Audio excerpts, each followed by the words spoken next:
Bismillahirrahmanirrahim. Assalamualaikum warahmatullahi wabarakatuh. Perkenalkan, saya Farid Tohirunisa, C500-190 dari kelompok B3.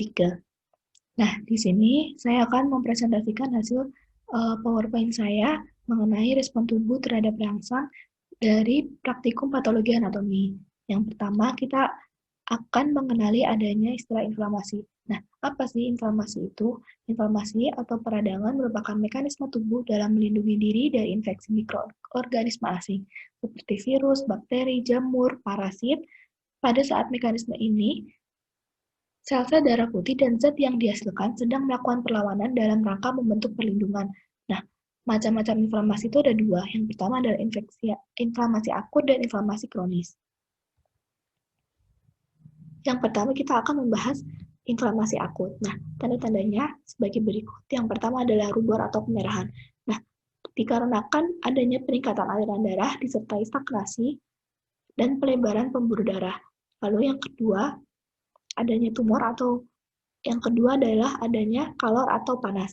Nah, bervariasi tergantung peningkatan vaskularisasi dan kedekatan dengan permukaan tubuh.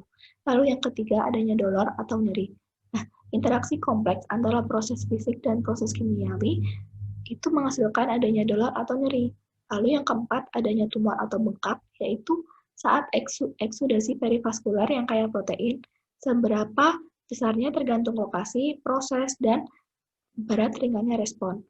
Lalu nanti dari keempat ciri itu akan menghasilkan ciri yang terakhir yaitu fungsiolesa, yaitu hilangnya perubahan pH, hilang konsentrasi lokal, dan hilangnya fungsi dari suatu organ yang diinfeksi tersebut. Ini adalah perbedaan antara inflamasi akut dan inflamasi kronis. Dari segi waktu, inflamasi akut itu menyerang dari hari sampai dengan minggu, bisa jadi sampai dengan bulan. Kalau di inflamasi kronis, bisa menyerang dari bulan hingga ke tahun. Lalu ciri-cirinya saat terjadi inflamasi akut, itu meliputi 5 ciri yang sudah saya jelaskan tadi, meliputi rubor, kolor, dolor, tumor, dan fungsiolesa. Tapi kalau di inflamasi kronis, hanya terdapat 1 hingga 2 ciri dari inflamasi.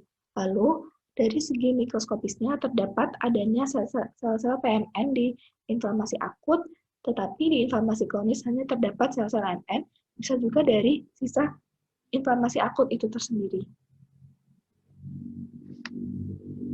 Nah,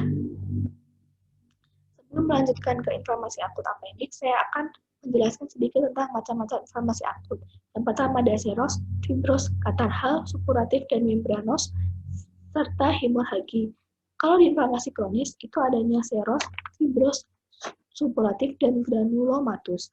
Lalu, yang pertama kita akan membahas adanya inflamasi akut pada appendix. Patogenesisnya itu dimulai saat adanya obstruksi yang disebabkan oleh E. coli atau varices yang mengeras, benda asing, cacing, tumor, dan yang lainnya. Lalu, infeksi juga bisa dapat disebabkan oleh kuman E. coli dan Streptococcus. Di sini, manifestasi klinisnya yang pertama adalah nyeri dan adanya anoreksia, konstipasi atau sembelit, diare, mual muntah, hingga nyeri tekan. Nah, ini adalah gambaran makroskopisnya. Di sini terlihat appendix edematus, yaitu permukaan tidak mengkilat, granular, dan kemerahan. Lalu ada dinding appendix menebal dan kenyal, lumen terisi eksudat. Nah, ini adalah adanya ciri mikroskop, adanya gambaran mikroskopisnya. Bila digambarkan, ciri yang pertama adanya mukosa epitel, yaitu kolumner selapis bergoblet, yang di sini epitel interstisial. Lalu adanya dominan sel-sel limfosit PMN, yaitu polimononuklear karena ini adalah inflamasi akut. Lalu adanya daerah sembab, adanya lamina propria yang nanti di dalamnya itu terdapat kelenjar-kelenjar. Nah, daerah sembab ini dia akan berwarna putih karena dia akan mengakumulasi adanya cairan-cairan pada saat terjadinya inflamasi tersebut. Lalu yang kedua adalah inflamasi kronis pada kolesistisis. Nah, di sini kita mendapatkan adanya ciri mikroskopis, yaitu mukosa dilapisi epitel kolumner selapis di sini. Lalu dominan sel-sel limfosit mononuklear, karena ini adalah inflamasi kronis ya. Lalu lamina propria sembab hiperemis mengandung beberapa kelenjar-kelenjar yang berkelok-kelok dan bervariasi dengan dinding belapisan epitel serupa. Lalu tidak tampak terjadi adanya keganasan pada sediaan ini.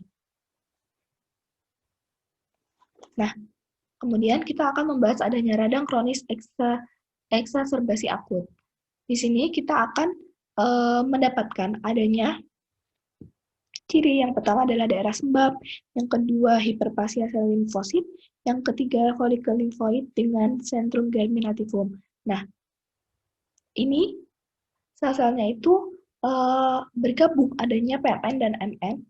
Ini folikelnya, daerah sembab, dan hiperplasia sel limfoid. Kemudian kita lanjut adanya abses. Nah, perlu kita ketahui bahwa abses itu terjadi karena adanya inflamasi akut yang berkepanjangan yang semakin parah menjadi inflamasi kronis. Nah, inflamasi kronis itu juga bisa berkepanjangan dan akut. Bukan akut, semakin parah menjadi abses.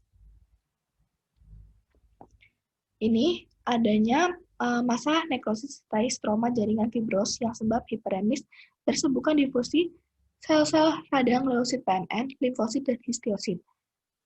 Ini terdapat adanya PMN, nekrosis, adanya sel lemak, dan sebutkan difusi sel PMN. Tidak tampak adanya keganasan pada sediaan ini. Lalu yang kelima kita akan membahas adanya infeksi spesifik tuberkulosis. Nah, saya jelaskan dulu adanya makroskopisnya itu adanya konsistensi sebagian keras kenyal dan sebagian lunak pada bagian yang mengalami nekrosis itu sendiri.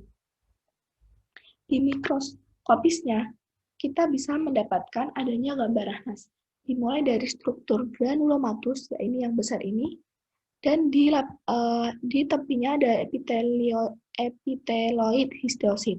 Di dalam struktur granulomatus ini adanya tuberkel, dan di tuberkel itu terdapat adanya sel Datia Langerhans.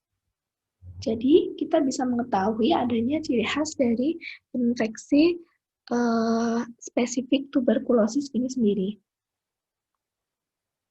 Lalu yang keenam, kita akan mempelajari tentang adanya reaksi alergi pada polip nasi. Nah, di sini kita bisa mengetahui ciri mikroskopisnya itu mukosa dilapisi sel epitel kolumner pseudostratifikasi yang tumbuh membentuk struktur polip-polip. Di antaranya ditemukan juga sebaran moderat eosinofil, sebab hiperemis dengan sebutan sel-sel PMN. Nah, di sini adanya sitoplasma seperti kacamata menjadi ciri khas dari reaksi alergi pada polip nasi. Lalu, yang terakhir kita akan membahas adanya proses healing pada epulis fibrosa.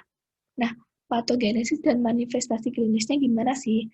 Awalnya, pada gingiva atau sela gigi itu timbul benjolan kecil yang makin lama makin membesar, tidak terasa sakit pada saat penekanan, dan kadang-kadang berdarah.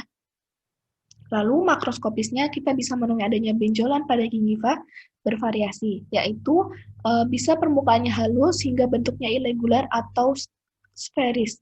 Lalu ada pula benjolan dengan tepi meninggi dan multinodular. Konsistensinya itu kenyal sampai dengan padat, lalu warnanya bisa jadi merah jambu, merah tua, sampai merah ungu tergantung kondisi itu sendiri. Nah, ini mikroskopisnya jika digambarkan terdapat adanya daerah sembab yang nantinya itu terisi oleh cairan yang menyebabkan itu terjadi benjolan atau pembengkakan. Ini adalah fibrosisnya. Alhamdulillah kita telah menyelesaikan sedikit rangkuman materi tentang reaksi tubuh terhadap rangsangan. Terima kasih apabila saya ada salah. Mohon dimaafkan. Wassalamualaikum warahmatullahi wabarakatuh.